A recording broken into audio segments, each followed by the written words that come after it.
আওয়ামী লীগ এখন পাকিস্তানের প্রশংসায় গদগদ, বলছেন রিজভী। এদিকে ৩ বিদেশি শক্তি আওয়ামী লীগকে ক্ষমতায় রাখতে কাজ করেছিল, বললেন জিএম কাদের। জানাবো আগে বহিষ্কার, পরে সাধারণ ক্ষমার কৌশলে বিএনপি। আরো জানাবো সর্বোচ্চ তাপমাত্রা চুয়াডাঙ্গায় রোববার থেকে ফের ৩ দিনের হিট অ্যালার্ট জারি হতে পারে। এবং সর্বশেষ জানাবো উপজেলা নির্বাচন ঘিরে আওয়ামী লীগের কোন্দল চরমে, স্বজনের প্রার্থিতা প্রত্যাহারের নির্দেশ মানেননি মন্ত্রী এমপিরা। শুনছিলেন সংবাদ শিরোনাম, এবারে বিস্তারিত। আওয়ামী লীগ এখন পাকিস্তানের প্রশংসায় গদগদ, বলছেন রিজভী।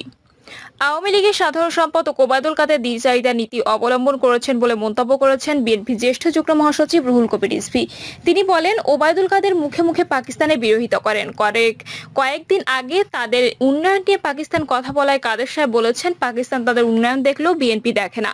এখন তারা পাকিস্তানের প্রশংসায় গদগদ। রুহুল কবির রিজভী অভিযোগ করেন, সরকারের অপরিকল্পিত নগরায়ন, বনজঙ্গল উজাড়, নদীনালা, খাল বিল ভরাট এবং তাপবিদ্যুৎ ও কয়লা বিদ্যুৎ কেন্দ্র স্থাপন করে মানুষের জীবনকে সংকটে ফেলে দিয়েছে। বাংলাদেশকে গ্যাস চেম্বারে পরিণত করা হয়েছে। তাপবিদ্যুৎ কেন্দ্র স্থাপন করার কারণে ফল গাছে এখন আর ফল ধরছে না। বাংলাদেশকে লুটপাটের আখড়া বানানো হয়েছে অভিযোগ করে রিজভী বলেন, দুর্নীতি আর লুটপাটের মাধ্যমে দেশকে উজাড় করে দেওয়া হয়েছে। সংসদে পরিণত হয়েছে বিনোদন কেন্দ্রে। তিনি বলেন, এত গুম, এত নির্যাতন, এত নিপীড়ন, তারপরও মানুষের কণ্ঠকে স্তব্ধ করা যায়নি। ৩ বিদেশি শক্তি আওয়ামী লীগকে ক্ষমতায় রাখতে কাজ করেছিল, বললেন জিএম কাদের। দলের তৃণমূলের নেতাদের মতামত উপেক্ষা করে কেন নির্বাচনে অংশ নিয়েছিলেন তা জানিয়েছেন জাতীয় পার্টির চেয়ারম্যান জিএম কাদের। নির্বাচনের প্রায় ৩.৫ মাস পর কেন্দ্রীয় কমিটির সামনে তিনি বলেছেন, আগেই বুঝেছিলাম বিএনপির আন্দোলন সফল হবে না। তিনি বিদেশি বড় শক্তি আওয়ামী লীগকে ক্ষমতায় রাখতে কাজ করে যাচ্ছে, তাই দলের অস্তিত্ব টিকিয়ে রাখতে নির্বাচনে অংশ নিয়েছিলাম। তবে ভোট ভালো হয়নি। নির্বাচনের আগের পরিস্থিতি ব্যাখ্যা করে কেন্দ্রীয় কমিটির সভায় জিএম কাদের বলেন, ৭ই জানুয়ারি নির্বাচনের আগে বিদেশি বন্ধুদের সঙ্গে বৈঠকে করে পরিষ্কার বুঝেছি ৩টি বিদেশি বড় শক্তি আওয়ামী লীগকে ক্ষমতায় রাখতে এবং নির্বাচন সফল করতে কাজ করে যাচ্ছে। শুধু তারা নয়, আরো বেশ কয়েকটি বিদেশি শক্তি আওয়ামী লীগের হয়ে কাজ করতে প্রস্তুত ছিল। নির্বাচনে অংশগ্রহণের প্রশ্নে নেতাকর্মীদের মধ্যে বিভ্রান্তি সৃষ্টি হয়েছিল জানিয়ে জাপা চেয়ারম্যান বলেন, নির্বাচন বন্ধ করে কোনো দেশের সরকার পরিবর্তন সম্ভব নয়, তাই জাতীয় পার্টি নিয়মতান্ত্রিকভাবে রাজনীতি করছে। নির্বাচনের আগে বর্ধিত সভায় নির্বাচনে না যাওয়ার পক্ষে মতামত দেওয়া হয়েছিল। ভোটে না গেলে ভবিষ্যতে জাতীয় পার্টিকে টিকিয়ে রাখা যাবে কিনা সন্দেহ ছিল, তাই নির্বাচনে গিয়েছি। আপনারা আমার উপর আস্থা রেখেছেন, ভোটের আগ মুহূর্তে দায়িত্ব দিয়েছিলেন, তখন সুষ্ঠুভাবে পরিবেশ পর্যবেক্ষণ করেছি। মনে হয়েছে বিভিন্ন বিদেশি শক্তি বিভিন্নভাবে নানা দিকে নিচ্ছিলেন, আর বিএনপির আন্দোলন নিয়ে পরিষ্কার ধারণা ছিল তারা সফল হবে না। আন্দোলন চলাকালে তৃতীয় শক্তি এসে সরকার পরিবর্তন করে, এমন ইতিহাস বাংলাদেশে নেই। ফলে বিএনপির ১ কিংবা ১০ লাখ বা ১ কোটি লোক নিয়ে রাস্তায় নামলে বিএনপির আন্দোলন সফল হবে না, না বুঝতে পেরেছিলেন।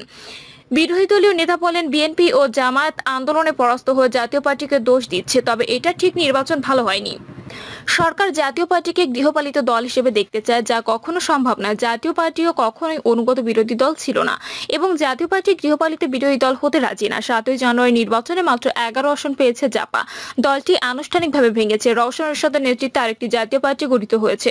জিএম কাদেরের দল থেকে ২ কো চেয়ারম্যান সহ কয়েকজন জ্যেষ্ঠ নেতা রওশনের জাপায় চলে গেছেন। তারা ভুল করেছেন বলে মনে করেন জাপা মহাসচিব মুজিবুল হক চুন্নু। তিনি বলেন, সারা দেশের জাপার নেতাকর্মীদের মধ্যে কিছু ভুল বোঝাবুঝি হয়েছে। নির্বাচনে কাঙ্ক্ষিত ফল পাওয়া যায়নি, এজন্য অনেক সমস্যা জড়িত, যেমন শাসক দলের দৌরাত্ম্য, প্রশাসনের নিরপেক্ষতার অভাব। বলা যায় আওয়ামী লীগের স্বতন্ত্র যারা ছিলেন তাদের পক্ষে প্রশাসন কাজ করেছে, নিরপেক্ষতার অভাবে লাঙ্গলের প্রার্থীরা পাশ করেনি। আগে বহিষ্কার, পরে সাধারণ ক্ষমার কৌশলে বিএনপি। বিএনপিতে এখন টালমাটাল অবস্থা বিরাজ করছে। উপজেলা নির্বাচনে যারা অংশগ্রহণ করেছে সেই তালিকা তৈরি করে ৭৩ জনকে ইতিমধ্যে বহিষ্কার করা হয়েছে। দলের পক্ষ থেকে বলা হয়েছে, উপজেলা নির্বাচনে যারা অংশগ্রহণ করবে বা প্রত্যক্ষ পরোক্ষভাবে যারা সহযোগিতা করবে তাদের বিরুদ্ধে ব্যবস্থা গ্রহণ করা হবে। আর এই ব্যবস্থা গ্রহণের অংশ হিসেবে ঢালাওভাবে নেতাকর্মীদের বহিষ্কার করা হয়েছে। বিএনপিতে বহিষ্কার অবশ্যই এটাই প্রথম নয়। এর আগেও যে সমস্ত নেতাকর্মীরা স্থানীয় সরকার নির্বাচনে অংশগ্রহণ করেছিল, বিশেষ করে পৌরসভা, ইউনিয়ন পরিষদ নির্বাচনে, তাদেরকেও বহিষ্কার করা হয়েছিল। তবে তাদের বেশিরভাগ বেশিরভাগকেই দলে ফিরিয়ে আনা হয়েছে। সাধারণ ক্ষমতার আওতায় এই সমস্ত স্থানীয় পর্যায়ের নেতৃবৃন্দ আবার বিএনপির জন্য কাজ করছেন। এখন প্রশ্ন উঠেছে, উপজেলা নির্বাচনে যাদেরকে বহিষ্কার করা হলো তাদের ভবিষ্যৎ কি? তারা কি শেষ পর্যন্ত বিএনপি থেকে বহিষ্কার থাকবেন, নাকি বিএনপি তাদেরকে আবার ফিরিয়ে আনবে? বিএনপির একাধিক দায়িত্বশীল সূত্র বলছে, এ ব্যাপারে বিএনপি কৌশলী সিদ্ধান্ত গ্রহণ করেছে। উপজেলা নির্বাচনে যে সমস্ত নেতাদেরকে বহিষ্কার করা হয়েছিল, যারা দলীয় নির্দেশনা অমান্য করে উপজেলা নির্বাচনে অংশগ্রহণ করছে, তাদের নির্বাচনের ফলাফলের উপর নির্ভর করবে অনেক কিছু। বিএনপির একজন সদস্য বলেছেন, আমরা যেহেতু দলগতভাবে সিদ্ধান্ত নিয়েছি উপজেলা নির্বাচনে অংশগ্রহণ করা যাবে না, কাজেই যারা অংশগ্রহণ করবে তাদের বিরুদ্ধে শাস্তিমূলক ব্যবস্থা নিতেই হবে। তবে তার মধ্যে যদি ভবিষ্যতে এই সমস্ত নেতারা ক্ষমা প্রার্থনা করেন এবং শাস্তি প্রত্যাহারের বিষয়ে আবেদন করেন, তাহলে সেটি দলের হাইকমান্ড বিবেচনা করতে পারে। এর আগেও বিএনপিতে ৩ শতাধিক নেতাকে বহিষ্কার করা হয়েছিল স্থানীয় সরকার নির্বাচনে অংশগ্রহণ করার জন্য। এর মধ্যে বেশিরভাগই আবার বিএনপিতে ফিরে এসেছে বলে বিএনপির এই স্থায়ী সদস্য জানান। তিনি বলেন, যারা ক্ষমা করেছেন এবং যারা ভবিষ্যতে এ ধরনের কর্মকাণ্ড করবে না বলে অঙ্গীকার করছে, তাদেরকে দল ফিরিয়ে নিয়েছে। দলের শৃঙ্খলার স্বার্থে এটা করা হয়েছে বলে তিনি দাবি করেন। উপজেলা নির্বাচনের এইরকম ঘটনা ঘটতে যাচ্ছে বলে বিএনপি শীর্ষস্থানীয় নেতাদের সূত্রে জানা গেছে। যারা উপজেলা নির্বাচনে অংশগ্রহণ করবেন এবং যারা বিজয়ী হবেন, তারা স্থানীয় পর্যায়ে আবার দলের জন্য কাজ করবেন বলে ধারণা করা হচ্ছে। তবে সর্বক্ষেত্রে এটি হবে না বলে মনে করেন অনেকেই। বিএনপির একজন শীর্ষ নেতা বলেছেন, কথায় কথায় বিএনপিতে বহিষ্কার এটি রাজনৈতিক দলের জন্য সুষ্ঠু চর্চা নয়। বিএনপি একটি রাজনৈতিক দল। রাজনৈতিক দলে বহিষ্কারের নানা রকম প্রক্রিয়া থাকে। একজন নেতাকে বা একজন কর্মীকে বহিষ্কার করার ক্ষেত্রে সুনির্দিষ্ট কিছু পদ্ধতি অনুসরণ করতে হয়। তার দাবি, এসব কিছু এখন অনুসরণ করা হচ্ছে না, শুধুমাত্র বহিষ্কারাদেশের একটি চিঠি ধরিয়ে দেওয়া হচ্ছে। কেন তারা নির্বাচন করলেন বা তাদের বিরুদ্ধে অভিযোগ কি ইত্যাদি জানিয়ে তাদেরকে কোনো কারণ দর্শানোর নোটিশও প্রদান করা হচ্ছে না। এই সমস্ত কারণে বিএনপিতে এখন এক ধরনের অসন্তোষ এবং ক্ষোভ তৈরি হয়েছে। প্রকাশ্যে বিএনপি নেতারা কিছু না বললেও তৃণমূলের নেতারা বলেছেন, বহিষ্কার আতঙ্ক বিএনপিকে আরো নিষ্ক্রিয় এবং হতাশাগ্রস্ত করবে। সর্বোচ্চ তাপমাত্রা চুয়াডাঙ্গায় রোববার থেকে ফের ৩ দিনের হিট অ্যালার্ট জারি হতে পারে। গত 25 এপ্রিল 3 দিনের তাপপ্রবাহের সতর্কবার্তা জারি করেছে আবহাওয়া অধিদপ্তর। সেই হিট অ্যালার্টের মেয়াদ শেষ হচ্ছে শনিবার। রোববার থেকে ফের 3 দিন বা 72 ঘন্টার হিট অ্যালার্ট জারি করা হতে পারে বলে আবহাওয়া অধিদপ্তর থেকে জানা গেছে। এদিকে দেশে শনিবারের সর্বোচ্চ তাপমাত্রা মোটামুটি শুক্রবারের মতোই রয়েছে। তবে ঢাকা সহ কয়েকটি স্থানে দিনের তাপমাত্রা কিছুটা কমেছে বলে জানিয়েছেন আবহাওয়াবিদরা। এদিন দেশের সর্বোচ্চ তাপমাত্রা 42.6 ডিগ্রি সেলসিয়াস রেকর্ড করা হয়েছে চুয়াডাঙ্গায়। একদিন আগে শুক্রবার দেশের সর্বোচ্চ তাপমাত্রা 42.7 ডিগ্রি সেলসিয়াস ছিল চুয়াডাঙ্গায়। এটি এখন পর্যন্ত চলতি গ্রীষ্ম মৌসুমের সর্বোচ্চ তাপমাত্রা। ঢাকার সর্বোচ্চ তাপমাত্রা 38.2 ডিগ্রি সেলসিয়াস থেকে কমে হয়েছে 37.4 ডিগ্রি সেলসিয়াস। শুক্রবার রাজশাহী, চুয়াডাঙ্গা ও পাবনার উপর দিয়ে অতি তীব্র তাপপ্রবাহ বইছিল, অর্থাৎ সর্বোচ্চ তাপমাত্রা 42 ডিগ্রি সেলসিয়াস উপরে ছিল। শনিবার চুয়াডাঙ্গা ছাড়া দেশের কোথাও দিনে তাপমাত্রা 42 ডিগ্রি সেলসিয়াসের উপরে নেই। তীব্র গরমে জনজীবনে দুর্ভোগ চরম আকার ধারণ করেছে। হাঁসফাঁস করছে মানুষ, নির্ঘুম রাত কাটছে অনেকের।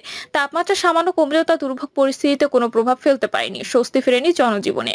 শনিবার বিকেলে আবহাওয়াবিদ মোহাম্মদ ওমর ফারুক এসব তথ্য জানান। তিনি বলেন, আজ দেশের সর্বোচ্চ তাপমাত্রা রেকর্ড করা হয়েছে চুয়াডাঙ্গায় 42.6 ডিগ্রি সেলসিয়াস। ঢাকার সর্বোচ্চ তাপমাত্রা কিছুটা কমেছে।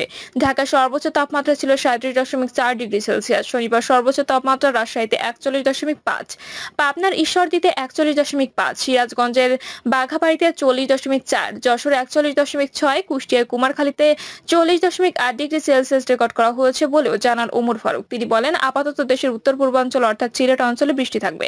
পাশাপাশি আগামীকাল নাগাদ চট্টগ্রামের কিছু অঞ্চলে বৃষ্টির আওতায় আসতে পারে। আগামী মাসের প্রথম সপ্তাহে বৃষ্টি বেড়ে তাপপ্রবাহের আওতা কমতে পারে বলে জানিয়েছেন এই আবহাওয়াবিদ। উপজেলা নির্বাচন ঘিরে আওয়ামী লীগের কোন্দল চরমে। স্বজনের প্রার্থিতা প্রত্যাহারের নির্দেশ মানেননি মন্ত্রী এমপিরা। উপজেলা নির্বাচন ঘিরে আওয়ামী লীগের দ্বন্দ্ব কোন্দল চরমে উঠেছে। দলীয় এমপি ও মন্ত্রী স্বজনের ভোটের মাঠে সরব উপস্থিতি এই কোন্দল বাড়িয়ে তুলছে।